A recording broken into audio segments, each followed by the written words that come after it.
இந்தியாவில் semiconductor unit அமைக்கிறதுக்கான டெண்டரை Tata குழுமத்திற்கு வழங்கப்பட்ட 4 வாரங்களில் டாடா குழுமம் பாஜக கட்சிக்கு கிட்டத்தட்ட ரூபாய் 738 கோடி அளவுக்கு நன்கொடை வழங்கியிருக்கு.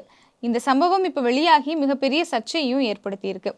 கடந்த 2024 வருடம் பிப்ரவரி 29ஆம் தேதி நரேந்திர மோடி தலைமையில் மத்திய அமைச்சரவை கூட்டம் கூட்டப்பட்டுச்சு. அந்த கூட்டத்தில் இந்தியாவுக்குன்னு தனியாக செமிகண்டக்டர் யூனிட் அமைக்கணும் அப்படிங்கிற முடிவெடுக்கிறாங்க. முதல்ல முக்கியமாக 3 இடங்களில் ஆரம்பிக்கலாம் அப்படின்னு சொல்கிறாங்க. அந்த 3லையுமே 2 முக்கியமான இடங்களாக இருக்கிறது குஜராத் மற்றும் அசாம். அந்த 2 இடங்களுக்குமே டெண்டர் டாடா குழுமத்திற்கு கொடுக்கப்படுது. அதோடு மட்டும் இல்லாமல் இதுக்கு ஆகக்கூடிய செலவுகளில் 50% செலவை ஒன்றிய அரசாங்கமே கொடுக்கும் அப்படின்னு முடிவு பண்ணுறாங்க. அந்த வகையில் கிட்டத்தட்ட 44,208 கோடியை டாடா குழுமத்திற்கு மானியமாக ஒன்றிய அரசாங்கம் கொடுத்துருக்கு. இதுவரைக்கும் கிட்டத்தட்ட ஒரு தனிநபருக்கு அரசாங்கம் கொடுத்துருக்கக்கூடிய மானியங்கள்லேயே ரொம்ப அதிகமான மானியமாக இந்த பணம் பார்க்கப்படுது. இது நடந்து முடிந்த கிட்டத்தட்ட 4 வாரங்களுக்குள்ளாகவே டாடா குழுமம் தன்னோட ப்ராக்ரஸ் எலக்டோரல் ட்ரஸ்ட் அப்படிங்கிற நிறுவனத்தின் மூலியமாக பாஜக கட்சிக்கு கிட்டத்தட்ட ரூபாய் 738 கோடி நன்கொடையாக வழங்குறாங்க. தேர்தல் ஆணையத்திடம் தாக்கல் செய்யப்பட்ட அந்த தரவுகளின்படி பார்த்தோம் அப்படின்னா கடந்த 2023-24 ஆண்டில் ஒரு தனிப்பட்ட நிறுவனம் அரசியல் கட்சிக்கு கொடுத்துருக்கக்கூடிய அந்த நன்கொடை அப்படிங்கிறது இதுதான் ரொம்பவே அதிகமானதாகவும் இருக்கு. டாடா குழுமத்தோட அறக்கட்டளையோட அறிக்கைப்படி பார்த்தோம் அப்படின்னா கடந்த 2021 2024 ஆண்டு வரைக்கும் எந்த அரசியல் கட்சிக்குமே டாடா குழுமத்துல இருந்து நன்கொடை வழங்கப்படலை.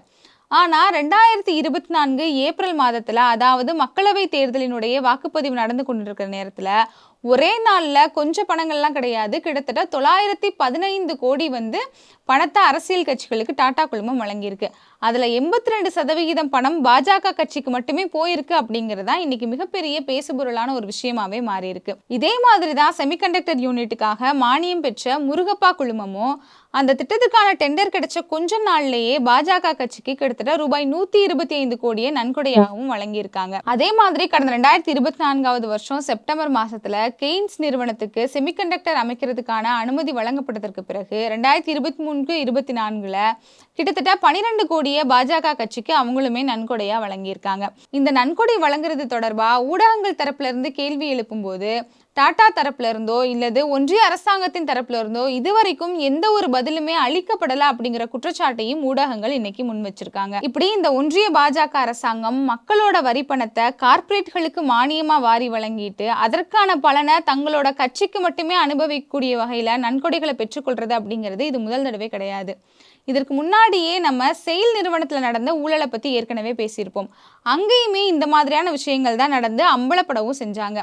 என்ன அப்படின்னா ரிஜிஸ்டர் பண்ணி 1 மாதம் 2 மாதம் ஆன நிறுவனங்களும் ரிஜிஸ்டரே பண்ணாத நிறுவனங்களுக்கும் டெண்டர்கள் ஒதுக்கப்பட்டிருக்கு.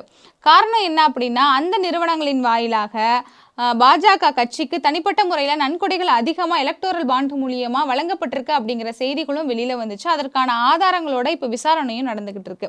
அப்படி பார்க்கும்போது இது முதல் தடவை கிடையாது அப்படின்னே சொல்லலாம். பொதுவாகவே ஒரு அரசியல் கட்சியாக இருந்தாலும் சரி, அதிகாரத்தில் இருக்கவங்களா இருந்தாலும் சரி, ஒரு சில பேர் இந்த மாதிரியான ஊழல்களில் ஈடுபடுறத நம்ம கேள்விப்பட்டிருப்போம். சில இடங்களில் அவங்க ஊழலில் ஈடுபட்டு இருப்பாங்க, தலைமை கண்டுக்காமல் இருக்கும், இல்லை தெரிஞ்சும் தெரியாத மாதிரி இருப்பாங்க. அதற்கு பிறகு விசாரணை நடந்து கோர்ட்டுக்கு போய் அந்த அவங்களுடைய தவறுகள் எல்லாம் அம்பலமாகிறத நம்ம பார்த்துருப்போம்.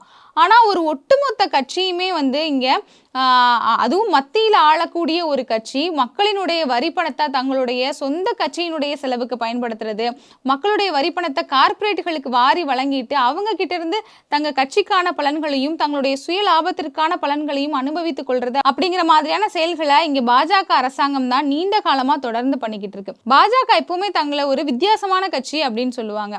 எதில் அவங்க வித்தியாசமான ஆட்களாக இருக்காங்க அப்படின்னா மக்களோட வரி பணத்தையே கார்ப்பரேட்டுகளுக்கு வாரி வழங்கிக்கிட்டு அவங்க கிட்ட இருந்து தங்களுடைய கட்சிக்கு நன்கொடைகள் பெறக்கூடிய வேலைகளை செய்யறது, இப்படி டிஜிட்டல் மூலியமா எப்படியெல்லாம் ஊழல் செய்யலாம், எந்தெந்த விஷயங்கள் எல்லாம் முறைகேடு செய்யலாம், மக்களால் கண்டுபிடிக்கவே முடியாத அளவுக்கு எப்படி முறைகேடு செய்கிறது, நாட்டுக்கு வளர்ச்சிக்காக நாங்கள் பாடுபடுறோம் அப்படின்னு சொல்லி ஒரு திட்டத்தை ஆரம்பிச்சுட்டு அந்த திட்டத்தின் மூலியமாக எப்படியெல்லாம் நம்முடைய கட்சிக்கு மட்டுமே பணத்தை சுருட்டிக்கிறது, இந்த மாதிரியான விஷயங்களை தான் தொடர்ந்து இவங்க பண்ணிக்கிட்டு இருக்காங்க. பொதுவாகவே ஒரு அரசியல் கட்சி அப்படின்னாலே அது ஊழல் மிகுந்ததாக தான் இருக்கும் அப்படின்னு நம்மளால சொல்லிட முடியாது. ஏன் அப்படின்னா இந்த எலக்டோரல் பாண்டுன்னு சொல்லப்படக்கூடிய தேர்தல் பத்திர விவகாரம் வந்ததுலேருந்து முதல்ல இதை எதிர்த்து நீதிமன்றத்தில் போய் வழக்காடினது மார்க்சிஸ்ட் கம்யூனிஸ்ட் கட்சி தான். அதே மாதிரி இதே டாடா குழுமம் ஓட்டு அடிப்படையில் கட்சிகள் எல்லாம் பார்த்துட்டு அந்த கட்சிகளுக்கு நன்கொடை வழங்குறதுக்காக மார்க்சிஸ்ட் கம்யூனிஸ்ட் கட்சிக்கு செக்காவே அனுப்பியிருக்காங்க. அதையும் அந்த கட்சி திரும்ப அனுப்பியிருக்கு. இந்த மாதிரியான நன்கொடைகள் எல்லாம் நாங்கள் வாங்குறது இல்லை அப்படின்னு சொல்லி அவங்க திரும்ப அனுப்பியிருக்காங்க. இந்த மாதிரியான கட்சிகளும் இந்தியாவில் இருக்க தான் செய்கிறாங்க. அதே நேரத்தில் பாஜக மாதிரி மக்களினுடைய வரிப்பணத்தை சுரண்டக்கூடிய கட்சிகளும் இன்னைக்கு இருக்க தான் செய்கிறாங்க. டெண்டர் கொடுக்கக்கூடிய விஷயங்களில் விசாரணைகள் நடக்க ஆரம்பிச்சு அதில் நிறைய விஷயங்கள் இனி அம்பலமாகி குற்றம் சாட்டப்பட்டு நடவடிக்கைகள் எடுக்கணும் அப்படின்னு போச்சுன்னா பாஜக அப்படிங்கிற ஒரு கட்சியவே தடை செய்யக்கூடிய சூழ்நிலை ஏற்படும்.